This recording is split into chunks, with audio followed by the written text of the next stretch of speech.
लामा जी जैसे, बनते प्रज्ञाशील जैसे, आप जो यहाँ इस पंडाल में बैठे हैं, आप जैसे एक चिड़िया बन करके अपनी चोंच में पानी लेकर के आग को बुझाने का काम कर रहे हैं।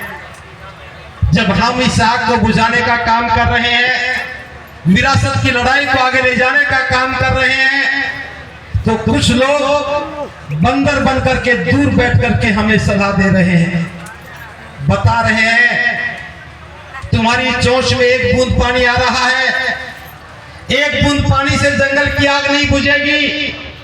थोड़े से भिक्खू बैठे हो, 300 400 500 भिक्खुओं के बैठने से ये बिटिया भी निरस्त नहीं होगा।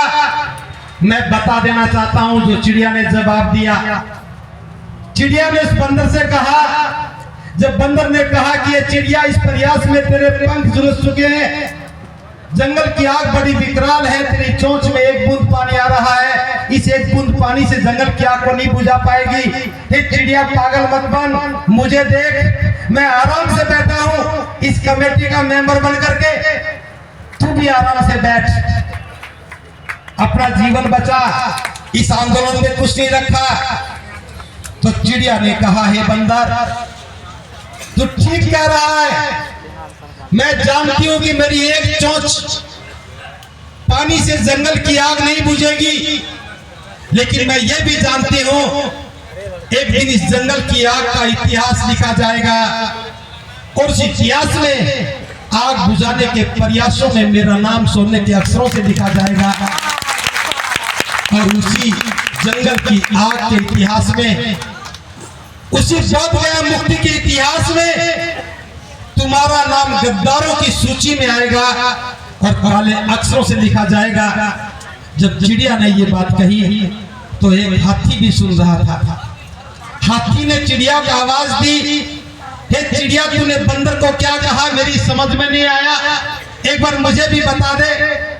तो चिड़िया ने कहा कि हे हाथी सुन, इस जंगल में हम पैदा हुए, इन पेड़ों की छांव में फले फूले हैं, इन्हीं के फलों को खा करके हम जीवन जिया है। आज ये जंगल धू धू करके जल रहा है, गद्दार हैं वे लोग जो अपनी जान बचा के भाग रहे हैं, इस जंगल को जलता हुआ छोड़ रहे हैं। तो हाथी ने कहा, हे चिड़िया अब मेरी समझ में आ गया है, अब तू इस प्रयास में अकेली नहीं है।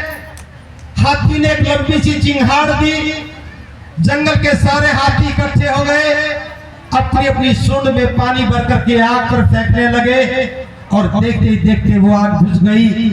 चिड़िया का प्रयास था, हाथी की चिंगाड़ थी, जंगल की आग बुझ गई। तो मैं भी ये कह रहा हूँ, लामा जी का प्रयास है, बौद्ध संगठनों का प्रयास है, भिक्षुओं का प्रयास है, अभी तक ये प्रयास चिड़िया के चोंच में आई हुई एक बूंद पानी का प्रयास थी, लेकिन मैं आज इस आंदोलन को अपना सामर्थ्य मान करके इस आंदोलन की शक्ति के साथ हाथी बन करके चिंगाड़ रहा हूं। जिसे एहसास है कि वो हाथी है, जिसे एहसास है कि विरासत हमारी है, जिसे एहसास है कि वो बुद्ध का अनुयायी है, एक बार इस आंदोलन में शामिल हो जाए। और हम डेडलाइन दे रहे हैं, हम सरकार से अनुरोध कर रहे हैं, हम सरकार को बता रहे हैं, हम किसी के अधिकार नहीं छीन रहे, हम किसी व्यक्ति के विरुद्ध नहीं, ये आंदोलन किसी धर्म के विरुद्ध नहीं, ये आंदोलन किसी जाति के विरुद्ध नहीं, ये आंदोलन किसी से कुछ छीनने का नहीं, ये हमारी अस्मिता का प्रश्न है, ये हमारी विरासत का सवाल है, ये देश के बौद्धों के, दुनिया के बौद्धों के स्वाभिमान का सवाल है। हेलो, ये बौद्धों के स्वाभिमान का सवाल है। तो मैं इतना कहना चाहता हूँ, बुद्ध पूर्णिमा तक मिलकर के सारे लोग खड़े हो गए तो हम इस जंगल की आग को बुझा पाएंगे, इस महाबोधि महाविहार को गैर कानूनी अधिकार से मुक्ति दिला करके महाबोधि जो एक्ट बना है, मैनेजमेंट एक्ट बना है, 1949 को निरस्त करवा करके बौद्धों के हाथ में इसका प्रबंधन दे करके गर्व और गरिमा से कह पाएंगे कि महाकारुणिक बुद्ध की जो विरासत थी हम उसको बचा पाने में कामयाब हो गए। इसलिए मैं आह्वान कर रहा हूँ इस देश के सभी भिक्षुओं से, सभी उपासक उपासिकाओं से, जहाँ भी जो भिक्षु रहता है उससे अनुरोध करें, मैं भी अनुरोध कर रहा हूँ, इस मंच के माध्यम से अनुरोध कर रहा हूँ, सभी भिक्षु बोध गया के लिए प्रस्थान करें। हम सबके रहने की व्यवस्था यहीं करेंगे। तपती धूप में तब तक हम जितना तपेंगे, मेरी बात अच्छी नहीं लग रही क्या आपको भाई? क्या बात कर रहे हो? आवाज नहीं आ रही। हम इस तक धूप में तपेंगे। मुझे लगता है कि ये भी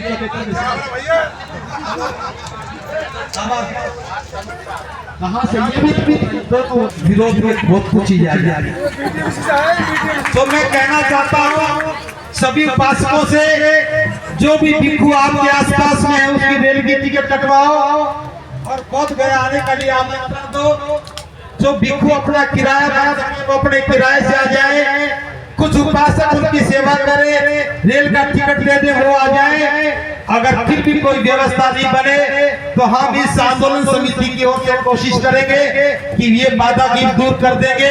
मेरा आह्वान है कि सभी भिक्षु आए, उपासक उपासिका आए और इस बार की बुद्ध पूर्णिमा को हम महाबोधि महाविहार की मुक्ति के नाम समर्पित करेंगे। इन्हीं शब्दों के साथ मेरी बात पर मैं ही विराम देता हूँ। आप सबका